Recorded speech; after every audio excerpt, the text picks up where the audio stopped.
Hi, my name is Dr. Deepti Jain, and I'm a spine surgeon. I've done thousands of spine surgeries in my career, and I frequently get asked, what is a laminectomy? So let's take a step back and talk about spine surgery in general. We say that there are three things that we do in spine surgery.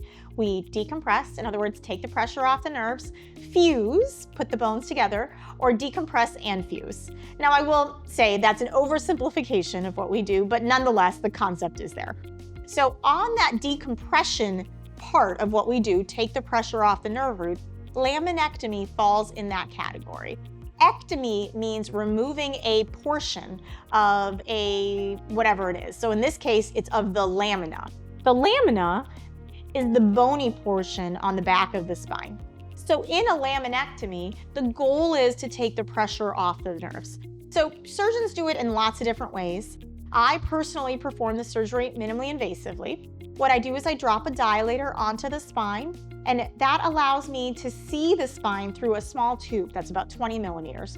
I then shave away the bone and essentially remove anything that's pushing on the nerves. That can be the ligaments, that can be overgrown facet joint, anything that's pushing on the nerve, we make more space for the nerve. And then this is the part that I think is really cool. So when you do it minimally invasively, we can actually do what's called an ipsi-contra decompression. There are two sides of the spine. So there's ipsilateral and contralateral. Ipsilateral means the same side. Contralateral means the opposite side. So if I'm putting in a tube on the right side of the spine, the right side becomes the ipsilateral spine and the left side of the spine becomes the contralateral spine. So what's really cool about minimally invasive spine surgery is you can actually approach both sides of that spine from a single incision, from that one tube, even if the tube is only on one side of the spine, and really achieve actually a pretty good decompression and take the pressure off of the nerve roots.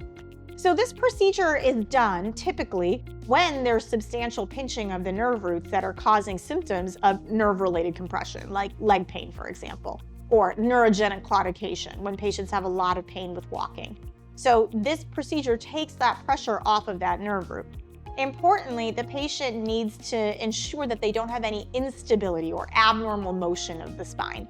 Because if the patient has abnormal motion of the spine, taking the pressure off the nerve roots can actually sometimes make that abnormal motion a little bit worse.